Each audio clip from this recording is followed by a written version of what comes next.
Christmas Carol by Charles Dickens. Stave 2, the first of the three spirits. When Scrooge awoke, it was so dark that looking out of bed he could scarcely distinguish the transparent window from the opaque walls of his chamber.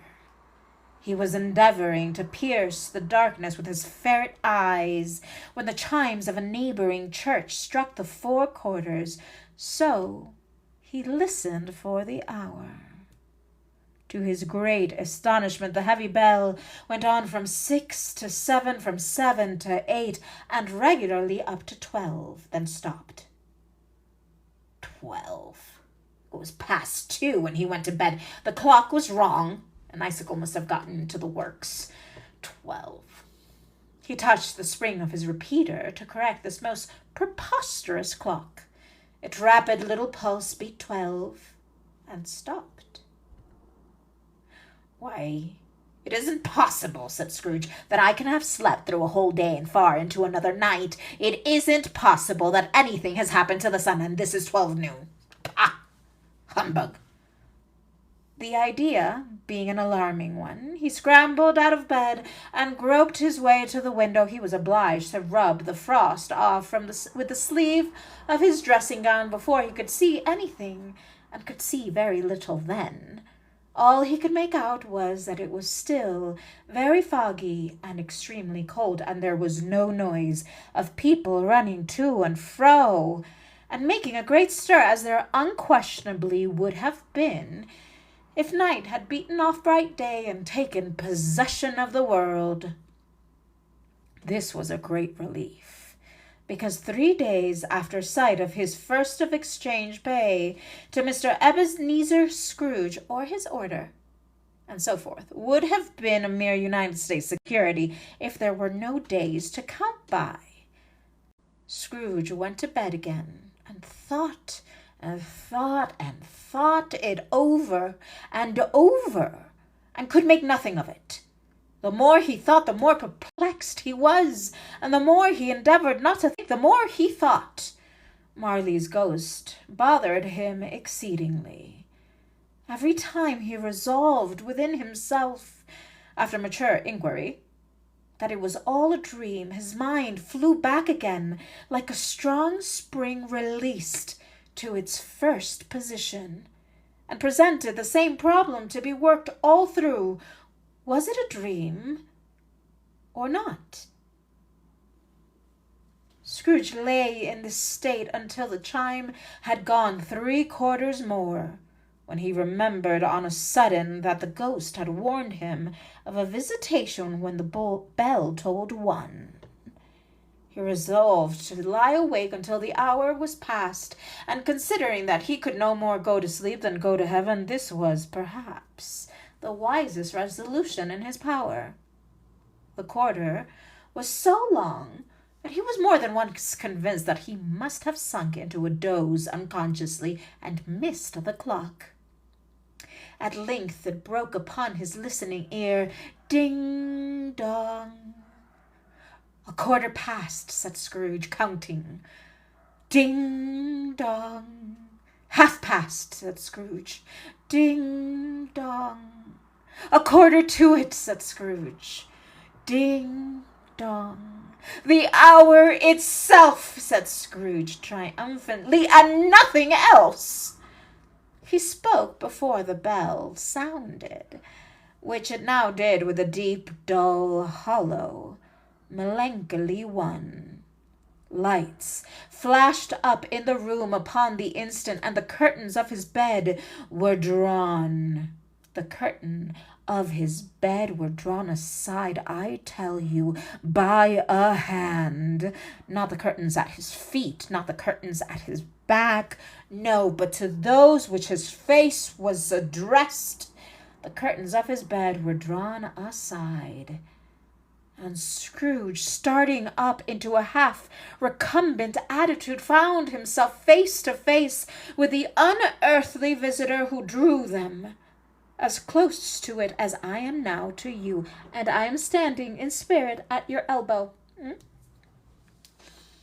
It was a strange figure, like a child, but not so like a child as like an old man, viewed through some supernatural medium which gave him the appearance of having receded from the view, and being diminished to a child's proportions. Its hair, which hung about its neck and down its back, was white as if with age, and yet the face had not a wrinkle in it, and the tenderest bloom was on the skin. The arms were very long and muscular, the hands the same, as if its hold were of uncommon strength. Its legs and feet, most delicately formed, were like those upper arms bare. It wore a tunic of the purest white, and round its waist was bound a lustrous belt, the sheen of which was beautiful. It held a branch of fresh green holly in its hand, and in singular contradiction to that wintry emblem, had its dress trimmed with summer flowers. But the strangest thing about it was that from the crown of its head there sprung a bright, clear jet of light, which all this was visible, and which was doubtless the occasion of its using in its duller moments. A great extinguisher for a cap which it now held under its arm. Even this, though, when Scrooge looked at it with increasing steadiness, was not its strangest quality. Oh no! For as its belt sparkled and glittered, now in one part and now in another, and what was light one instant, in another time was dark, so the figure itself fluctuated in its distinctness, being now a thing with one arm, now with one leg, now with 20 legs, now a pair of legs without a head, now a head without a body, of which dissolving parts no outline would be visible in the dense gloom wherein they melted.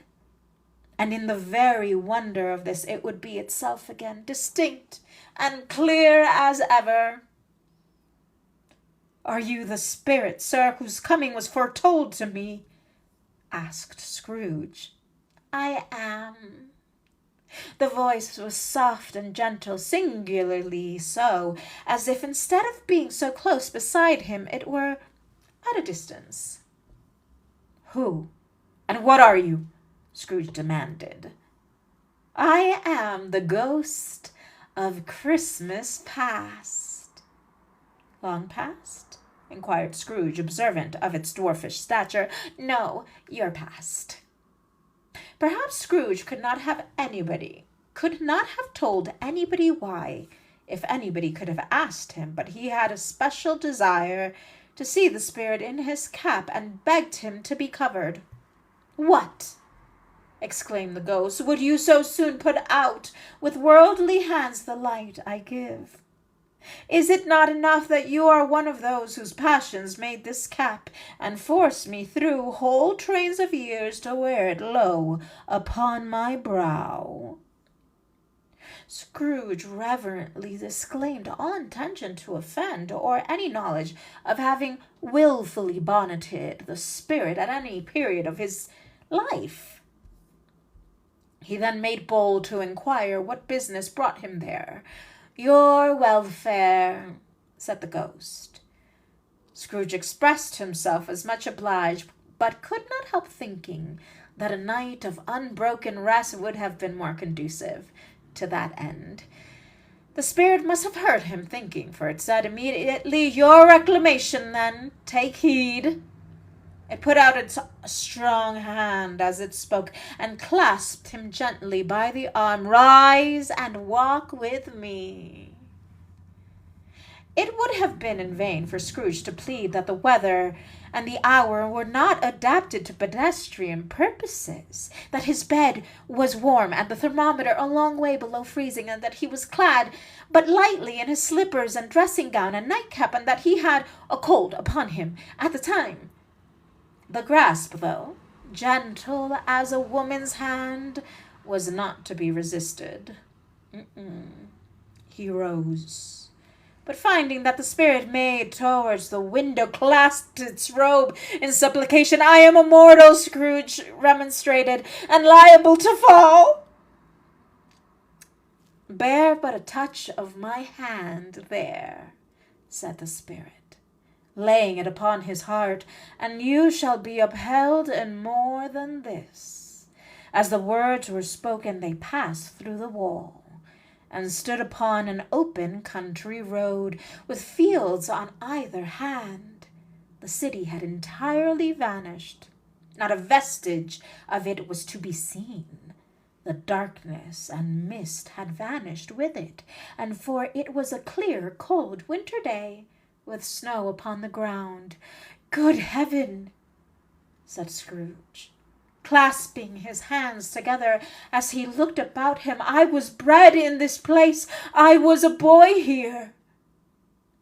The spirit gazed upon him mildly. Its gentle touch, though it had been light and instantaneous, appeared still present to the old man's sense of feeling. He was conscious of 1,000 odors floating in the air, each one connected with 1,000 thoughts and hopes and joys and cares, long, long forgotten. "Your lip is trembling," said the ghost. "And what is that upon your cheek?" Scrooge muttered, with an unusual catch in his voice, that it was a pimple, and begged the ghost to lead him where he would. "You recollect the way?" inquired the spirit. "Remember it!" cried Scrooge with fervor. "I could walk it blindfolded." "Strange to have forgotten it for so many years," observed the ghost. "Let us go on." They walked along the road, Scrooge recognizing every gate and post and tree, until a little market town appeared in the distance, with its bridge, its church, and winding river. Some shaggy ponies now were seen trotting toward them, with boys upon their backs, who called to other boys in country gigs and carts driven by farmers. All these boys were in great spirits, and shouted to each other until the broad fields were so full of merry music that the crisp air laughed to hear it. "These are but shadows of the things that have been," said the ghost. "They have no consciousness of us." The jocund travelers came on, and as they came, Scrooge knew and named them, every one.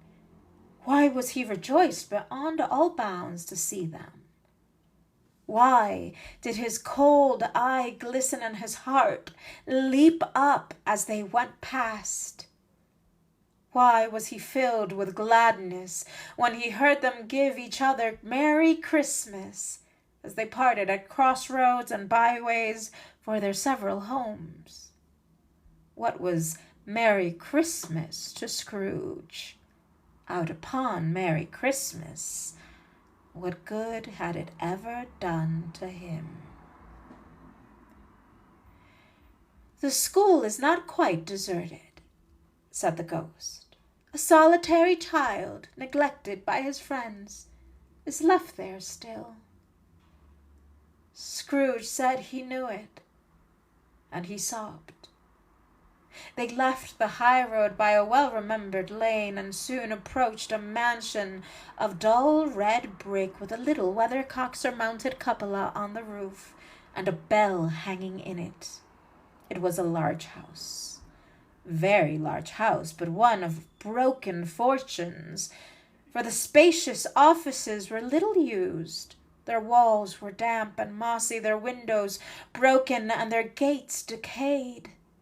Fowls clucked and strutted in the stables, and the coach-houses and sheds were overrun with grass. Nor was it more retentive of its ancient state within, for entering the dreary hall and glancing through the open doors of many rooms, they found them poorly furnished, cold, and vast. There was an earthy savor in the air, a chilly barrenness in the place which associated itself somehow with too much getting up by candlelight and not too much to eat. They went, the ghost and Scrooge, across the hall to a door at the very back of the house. It opened before them and disclosed a long, bare, melancholy room made bare still by lines of plain deal forms and desks. At one of these, a lonely boy was reading near a feeble fire, and Scrooge sat down upon a form and wept to see his poor forgotten self as he had used to be. Not a latent echo in the house, not a squeak and scuffle from the mice behind the paneling, not a drip from the half-thawed water-spout in the dull yard behind, not a sigh among the leafless boughs of one despondent poplar, not the idle swinging of an empty storehouse door, no, not a clicking of the fire, but fell upon the heart of Scrooge with softening influence, and gave a freer passage to his tears. The spirit touched him on the arm and pointed to his younger self, intent upon his reading. Suddenly, a man in foreign garments, wonderfully real and distinct to look at, stood outside the window with an axe stuck in his belt and leading by the bridle an ass laden with wood. "Why, it's Ali Baba!" Scrooge exclaimed in ecstasy. "It's dear, old, honest Ali Baba. Yes, I know. One Christmas time, when yonder solitary child was left here all alone, he did come. For the first time, just like that. Poor boy, and Valentine," said Scrooge, "and his wild brother, Orson. There they go, and what's his name, who put down in his drawers asleep at the gate of Damascus, don't you see? And the Sultan's groom, turned upside down by the genie. There he is upon his head. Serves him right. I'm glad of it. What business had he to be married to the princess?" To hear Scrooge expending all the earnestness of his nature on such subjects in a most extraordinary voice, between laughing and crying, and to see his heightened and excited face, would have been a surprise to his business friends in the city, indeed. "There's the parrot," cried Scrooge. "Green body and yellow tail, with a thing like a lettuce growing out of the top of his head. There he is. Poor Robinson Crusoe," he called when he came home again after sailing around the island. "Poor Robinson Crusoe. Where have you been, Robinson Crusoe?" The man thought he was dreaming, but he wasn't. It was the parrot, you know. There goes Friday, running for his life to the little creek. "Hullo, hoop, hullo!" Then, with a rapidity of transition very foreign to his usual character, he said, in pity for his former self, "Poor boy!" and cried again. "I wish," Scrooge muttered, putting his hand in his pocket and looking about him after drying his eyes with his cuff, "but it's too late now." "What is the matter?" said the spirit. "Nothing," said Scrooge, "nothing. There was a boy singing a Christmas carol at my door last night. I should like to have given him something. That's all." The ghost smiled thoughtfully and waved its hand, saying as it did, "Let us see another Christmas." Scrooge's former self grew larger at the words, and the room became a little darker and more dirty. The panels shrunk, the windows cracked, fragments of plaster fell out of the ceiling, and the naked laths were shown and said. But how all this was brought about, Scrooge knew no more than you do. He only knew that it was quite correct, that everything had happened so, and there he was, alone again when all the other boys had gone home for the jolly holidays. He was not reading now, but walking up and down despairingly. Scrooge looked at the ghost, and with a mournful shaking of his head, glanced anxiously toward the door. It opened, and a little girl, much younger than the boy, came darting in and putting her arms about his neck, and often kissing him, addressing him as her dear, dear brother. "I have come to bring you home, dear brother," said the child, clapping her tiny hands and bending down to laugh. "To bring you home, home, home." "Home, little Fan," returned the boy. "Yes," said the child, brimful of glee. "Home for good and all, home for ever and ever. Father is so much kinder now than he used to be. That home's like heaven. He spoke so gently to me one dear night when I was going to bed that I was not afraid to ask him once more if you might come home. And he said, yes, you should, and sent me in a coach to bring you, and you're to be a man," said the child, opening her eyes, "and are never to come back here. But first, we're to be together all Christmas long and have the merriest time in all the world." "You are quite a little woman, little Fan," exclaimed the boy. She clapped her hands and laughed, and tried to touch his head, but being so little, laughed again, and stood on tiptoe to embrace him. Then she began to drag him in her childish eagerness towards the door, and he, nothing loath to go, accompanied her. A terrible voice in the hall cried, "Bring down Master Scrooge's box there." And in the hall appeared the schoolmaster himself, who glared on Master Scrooge with a ferocious condescension, and threw him into a dreadful state of mind by shaking hands with him.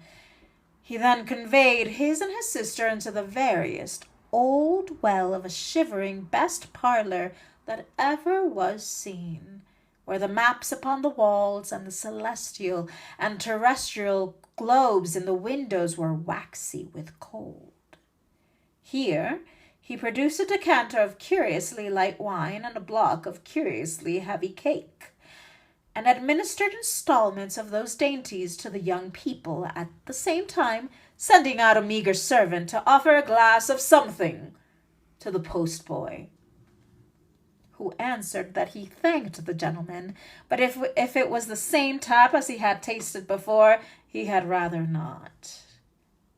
Master Scrooge's trunk being by this time tied on to the top of the chaise, the children bade the schoolmaster good-bye, right willingly, and getting into it, drove gaily down the garden sweep, the quick wheels dashing the frost and snow from off the dark leaves of the evergreens like spray.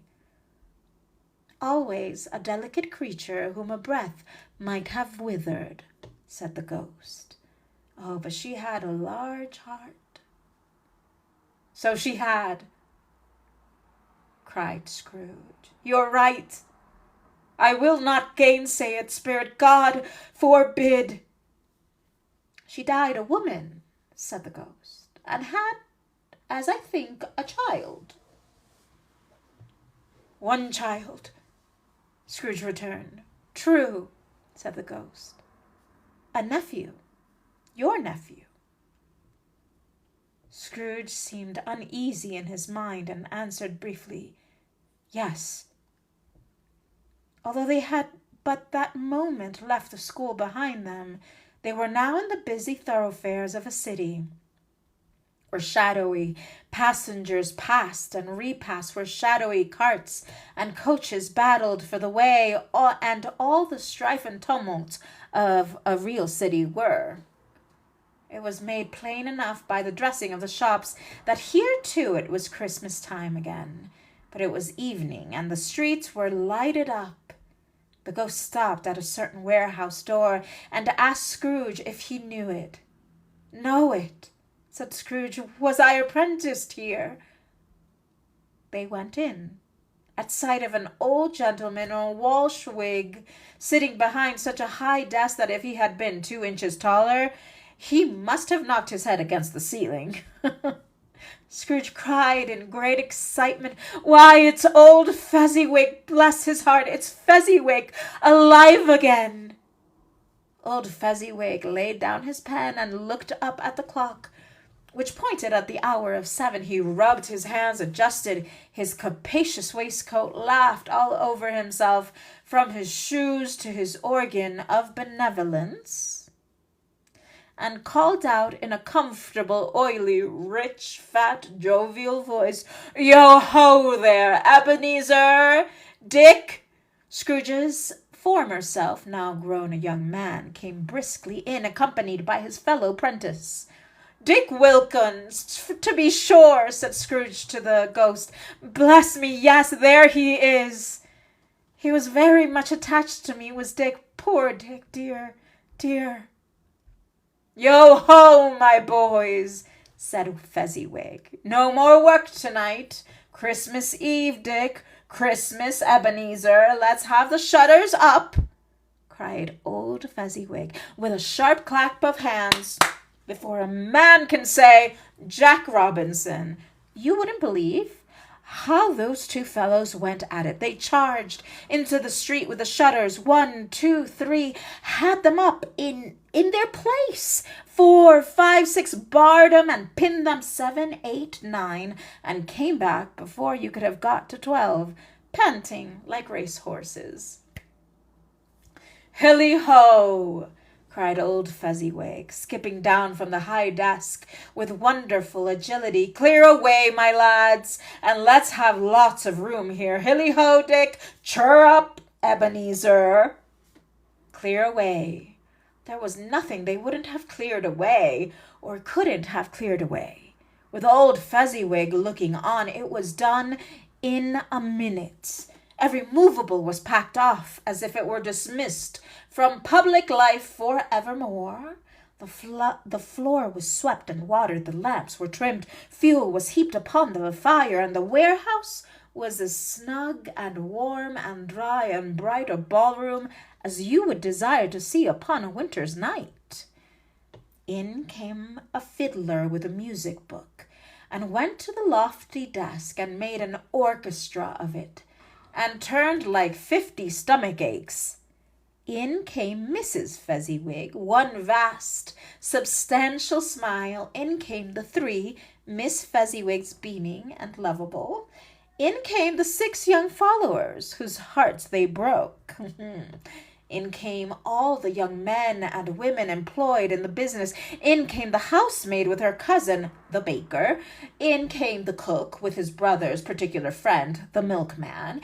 In came the boy from over the way, who was suspected of not having board enough from his master, trying to hide himself behind the girl from the next door, but one who was proved to have had her ears pulled by her mistress. Oof. In they all came, one after another, some shyly, some boldly, some gracefully, some awkwardly, some pushing, some pulling. In they all came, anyhow and everyhow. Away they all went, 20 couples at once, hands half round and back again the other way, down the middle and up again, round and round in various stages of affectionate grouping. Old top couple always turning up in the wrong place, new top couple starting off again as soon as they got there, all top couples at last, and not a bottom one to help them. When this result was brought about, old Fezziwig, clapping his hands to stop the dance, cried out, "Well done!" And the fiddler plunged his hot face into a pot of port, especially provided for that purpose. But, scorning rest, upon his reappearance he instantly began again, though there were no dancers yet, as if the other fiddler had been carried home exhausted on a shutter, and he were a brand new man, resolved to beat him out of sight or perish. There were more dances, and there were forfeits, and more dances, and there was cake, and there was negus, and a kind of punch, and there was a great piece of cold roast, and there was a great piece of cold boiled, and there were mince pies, and plenty, plenty of beer. But the great effect of the evening came after the roast and boiled, when the fiddler, an artful dog, mind, the sort of man who knew his business better than you and I could ever tell him, struck up Sir Roger de Coverley. Then old Fezziwig stood out to dance with Mrs. Fezziwig.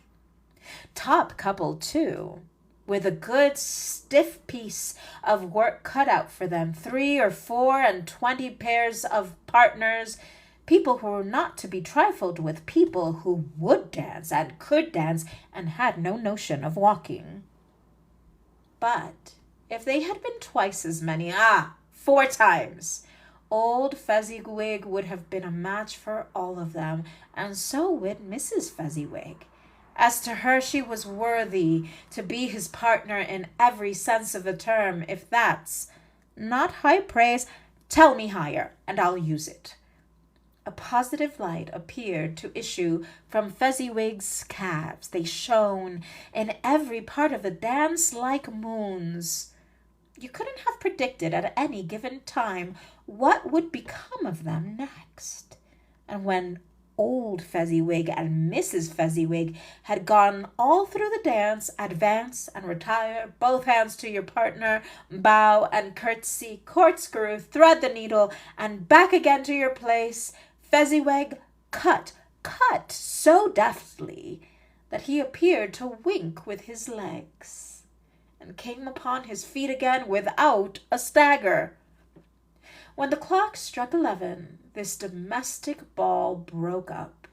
Mr. and Mrs. Fezziwig took their stations, one on either side of the door, and shaking hands with every person individually as he or she went out, wished him or her a Merry Christmas. When everybody had retired but the 2 prentices, they did the same to them, and thus the cheerful voices died away, and the lads were left to their beds, which were under a counter in the back shop. During the whole of this time, Scrooge had acted like a man out of his wits. His heart and soul were in the scene, and with his former self, he corroborated everything, remembered everything, enjoyed everything, and underwent the strangest agitation. It was not until now, when the bright faces of his former self and Dick were turned from them, that he remembered the ghost, and became conscious that it was looking full upon him, while the light upon its head burned very clearly. "A small matter," said the ghost, "to make these silly folks so full of gratitude." "Small!" echoed Scrooge. The spirits signed to him to listen to the 2 apprentices, who were pouring out their hearts in praise of Fezziwig, and when he had done so, said, "Why, is it not? He has spent but a few pounds of your mortal money, 3 or 4 perhaps. Is that so much that he deserves this praise?" "It isn't that," said Scrooge, heated by the remark, and speaking unconsciously like his former, not his latter self. "It isn't that, Spirit. He has the power to render us happy or unhappy, to make our service light or burdensome, a pleasure or a toil. Say that this power lies in words and looks and things so slight and insignificant that it is impossible to add and count them up. What then? The happiness he gives is quite as great as if it cost a fortune." He felt the spirit's glance and stopped. "What is the matter?" said the ghost. "Nothing particular," said Scrooge. Something, I think, said the ghost. He insisted. No, said Scrooge. No, I should like to be able to say a word or two to my clerk just now. That's all. His former self turned down the lamps as he gave utterance to the wish, and Scrooge and the ghost again stood side by side in the open air. My time grows short, observed the spirit. Quick! This was not addressed to Scrooge, or to anyone whom he could see, but it produced an immediate effect, for again Scrooge saw himself. He was older now, a man in the prime of his life. His face had not the harsh and rigid lines of later years, but it had begun to wear the signs of care and avarice. There was an eager, greedy, restless motion in the eyes which showed the passion that had taken root, and where the shadow of the growing tree would fall. He was not alone, but sat by the side of a fair young girl in mourning dress, in whose eyes there were tears which sparkled in the light that shone out of the ghost of Christmas past. It matters little, she said softly. To you, very little. Another idol has displaced me, and if it can cheer and comfort you in time to come, as I would have tried to do, I have no cause to grieve. What idol has displaced me? He rejoined. A golden one. This is the even-handed dealing of the world, he said. There is nothing on which it is so hard as poverty, and there is nothing it professes to condemn with such severity as the pursuit of wealth. You fear the world too much, she answered gently. All your other hopes have merged into the hope of being beyond the chance of its sordid reproach. I have seen your nobler aspirations fall off by the wayside, one by one, until the master passion, gain, engrosses you.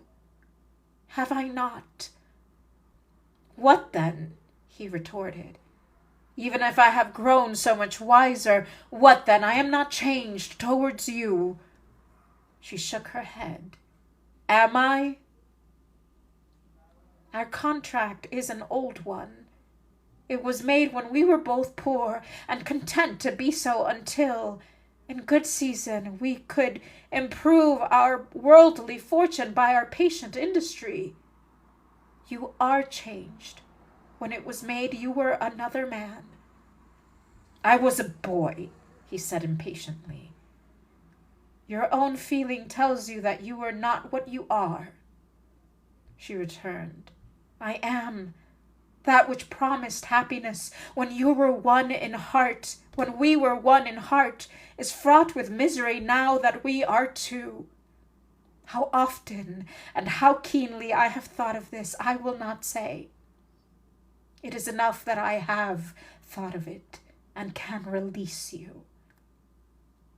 Have I ever sought to be released? He said. In words? No, never, she said. In what, then? He demanded. In a changed nature, in an altered spirit, in another atmosphere of life, another hope as its great end, in everything that made my love of any worth or value in your sight. If this had ever been between us, said the girl, looking mildly, but with steadiness upon him, tell me, would you seek me out and try to win me over now? No. He seemed to yield to the justice of this supposition in spite of himself. But he said with a struggle, You think not? I would gladly think otherwise if I could, she said. Heaven knows when I have learned a truth like this. I know how strong and irresistible it must be, but if you were free today, tomorrow, yesterday, can even I believe that you would choose a dowerless girl. You, who in your very confidence with her weigh everything by gain. Or choosing her if for a moment you were false enough to your own guiding principle to do so. So I do not know that your repentance and regret would surely follow. I do. And I release you with a full heart for the love of him you once were. He was about to speak, but with her head turned from him, she resumed, You may. The memory of what is past half makes me hope you will. Have pain in this. A very, very brief time, and you will dismiss the recollection of it gladly as an unprofitable dream from which it happened well that you awoke. May you be happy in the life you have chosen. She left him, and they parted. Spirit, said Scrooge, show me no more. Conduct me home. Why do you delight to torture me? One more shadow, exclaimed the ghost. No more, cried Scrooge. No more. I don't wish to see it. Show me no more. But the relentless ghost pinioned him in both his hands and forced him to observe what happened next. They were in another scene and place, a room, not very large or handsome, but full of comfort. Near to the winter fire sat a beautiful young girl, so like the last that Scrooge believed it was the same, until he saw her, now a comely matron, sitting opposite her daughter. The noise in this room was perfectly tumultuous, for there were more children there than Scrooge in his agitated state of mind could count, and unlike the celebrated herd in the poem, they were not 40 children conducting themselves like one, but every child was conducting itself like 40. The consequences were uproarious beyond belief, but no one seemed to care. On the contrary, the mother and daughter laughed heartily and enjoyed it very much, and the latter, soon beginning to mingle in the sports, got pillaged by the young brigands most ruthlessly. What would I not have given to be one of them? Though I never could have been so rude. No, I wouldn't for the wealth of all the world have crushed that braided hair and torn it down, and for the precious little shoe I wouldn't have plucked it off. God bless my soul to save my life.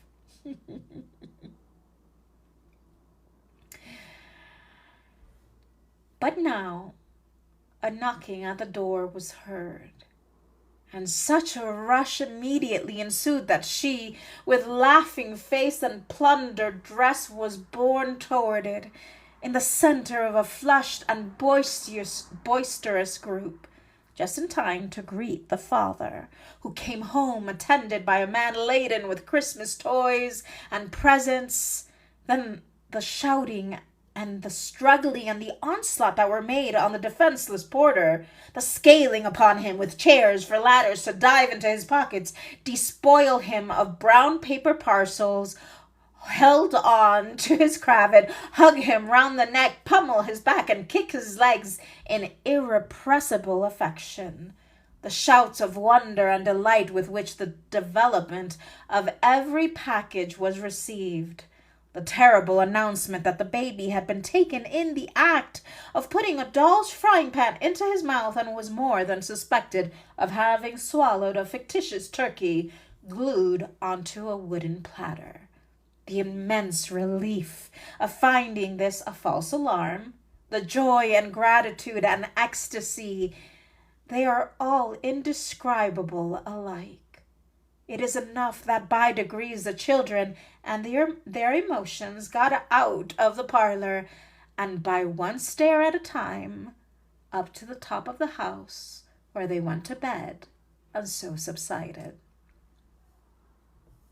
And now Scrooge looked on more attentively than ever, when the master of the house, having his daughter leaning fondly on him, sat down with her and her mother at his own fireside, and when he thought that such another cute creature, quite as graceful and as full of promise, might have called him father, and been a springtime in the haggard winter of his life, his sight grew very dim indeed.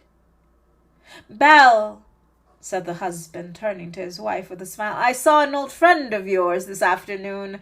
Who was it?" "Guess." "How can I tell? Don't I know?" she added in the same breath, laughing as he laughed. "Mr. Scrooge." Mr. Scrooge it was. I passed his office window, and as it was not shut up and he had a candle inside, I could scarcely help seeing him. His partner lies upon the point of death, I hear, and there he sat alone. Quite alone in the world, I do believe. "Spirit," said Scrooge in a broken voice, "remove me from this place." "I told you. These were shadows of the things that have been," said the ghost. "That they are what they are. Do not blame me." "Remove me," Scrooge exclaimed. "I cannot bear it." He turned upon the ghost, and seeing that it looked upon him with a face in which some strange way there were fragments of all the faces it had shown him, wrestled with it. "Leave me, take me back, haunt me no longer." In the struggle, if that can be called a struggle, in which the ghost, with no visible resistance on its part, was undisturbed by any effort of its adversary, Scrooge observed that its light was burning high and bright, and dimly connecting that with its influence over him, he seized the extinguisher cap and by a sudden action pressed it down upon his head. The spirit dropped beneath it, so that the extinguisher covered its whole form. But though Scrooge pressed it down with all his force, he could not hide the light which streamed from under it in an unbroken flood upon the ground. He was conscious of being exhausted, and overcame by an irresistible drowsiness, and further, of being in his own bedroom. He gave a cap a parting squeeze, in which his hand relaxed, and had barely time to reel to bed before he sank into heavy sleep. Thank you for being here for Stave 2 of A Christmas Carol.